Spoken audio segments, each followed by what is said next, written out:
The United Kingdom is about to ban psychotherapeutic and counselling choice for unwanted same-sex attraction. Do you have a reaction or a response to that? We know from the sexual sciences that change of the sexual desire is possible into both directions. That people who are feeling heterosexual are starting to feel homosexual and the opposite as well. So actually it is no reason why to forbid a psychological support for one direction only.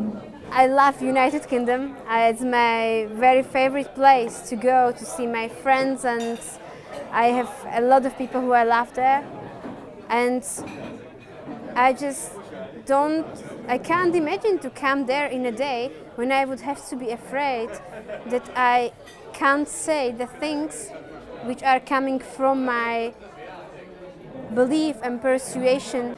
I guess my response would be therapy of any kind is there to assist people.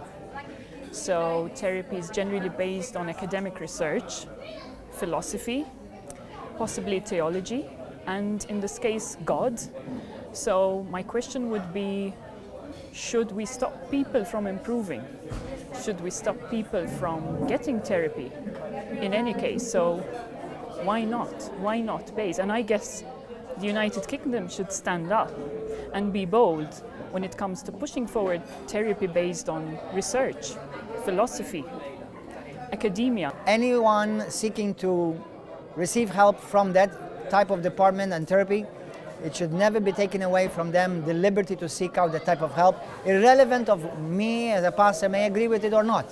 But because God Almighty is the one who gives all men, all women the liberty of choice, even on things that he may not agree with. But because God is just, so any law that is passed that will forbid or hinder or stop or bully or intimidate the freedom of anyone's personal choice, it's not moral, it's not right, it's not just, it's not Christian, it's not godly, and it's never right in any way. On Saturday, the 8th of December, the Very Reverend Dr. Davidson, Dean of St. Paul's and Vice Chair of the Ozanne Foundation, is hosting an event in London, Faith, Science and Sexuality. The event aims to help Christians understand more about how science is helping to illuminate our understandings of sexuality. He says this offers the opportunity to listen across binary divides and to listen to scientific truth which may be uncomfortable. For the Dean of St. Paul's, a particular example of an uncomfortable fact is people who are born intersex, those whose sex at birth is ambiguous or uncertain. And because they don't fit the binary model of what's normal biologically, such people have often been forced as children, without their consent, to undergo life-changing surgery. He wants to encourage a ban on therapy, and his point is that, as with intersex persons, the biology of gay people is equally fixed and unalterable, despite the fact that the Royal College of Psychiatrists says that sexuality changes through the lifetime of an individual.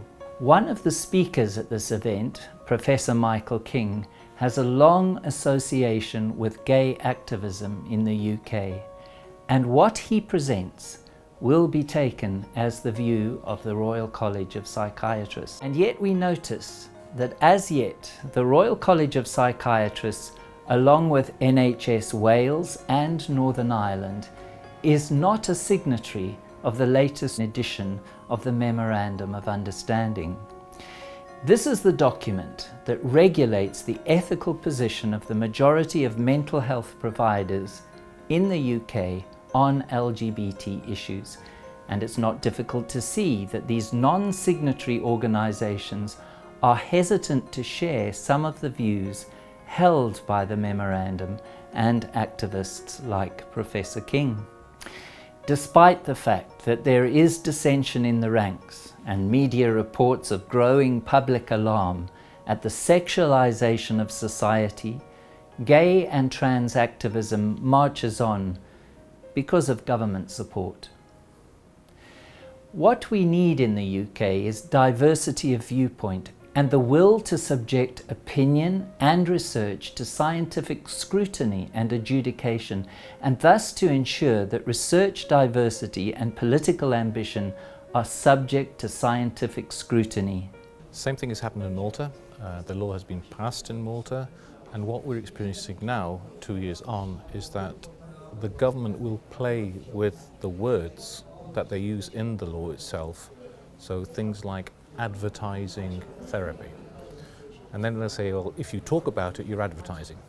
So they will actually twist the meaning of a word like advertising to mean whatever they want. So please be aware that if this law goes through, it takes away rights rather than giving rights. But I think that the government must not only think twice, but maybe think 10 times before banning a kind of a therapy.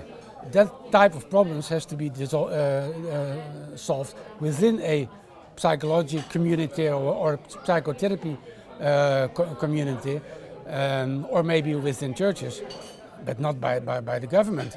That is a very risky and dangerous way. With the law that's passed in Malta, we are finding that psychologists refuse to even talk about the subject with somebody. So if you say, listen, I'm having an issue with my sexuality, my sexual orientation, well, stop there. I can't talk to you about it because they will take my license away. That is very, very, very dangerous. That is something which is unheard of, where a government actually tells you what you can and cannot do against your own will. So please beware that this law, if it passes in England, will take away rights like they have done in Malta. In 2013, the Church of England's Pilling Commission began to do this when it challenged Professor King's submission to the Church and State on the matter of gay marriage. He argued at the time that society is to blame for higher suicidal ideation among LGBT people, and that change of sexual orientation through therapeutic interventions is unknown because homosexual orientation is genetic. After we challenged these ideas in 2014, the Royal College issued a new statement on sexual orientation which corrected some of Professor King's earlier statements. We asked at the time that the Royal College of Psychiatrists changed what was then clearly an incorrect submission to the Church of England and to Parliament, which was signed by Professor King, but they still have not done so. The Royal College appears to have misled both the Church and State in these matters. Но я считаю, это нарушение прав человека, потому что человек свободен. First of all, I would like to say this is a very big problem because it's a break in human rights. Because all homosexuals, first of all, are men, and they have their own rights in this state.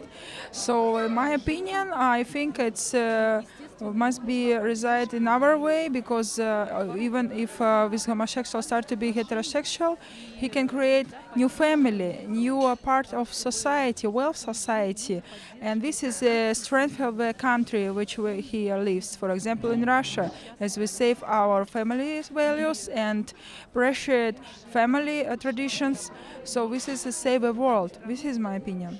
In the spirit of inquiry and scientific endeavour, we'd again like to ask Professor King, Executive Member of the Royal College of Psychiatrists Rainbow Strategy Group, to set the record straight on the lack of scientific evidence for the basis of a ban on therapy for unwanted same-sex attractions.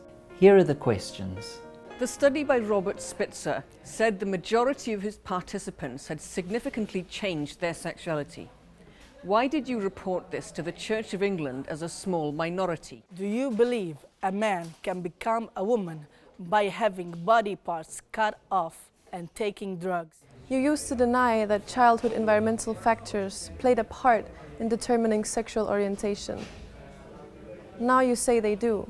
Why have you changed your mind? Do you agree with the American Psychological Association's Professor Lisa Diamond that sexuality is fluid and it's time to get past born gay? The If a married man finds himself sexually attracted to another man, is he morally justified or even obliged for his family's sake to seek to reduce that orientation? In 2009, the American Psychological Association failed to find scientifically rigorous studies of therapy which provided definite proof that therapy is either safe or harmful.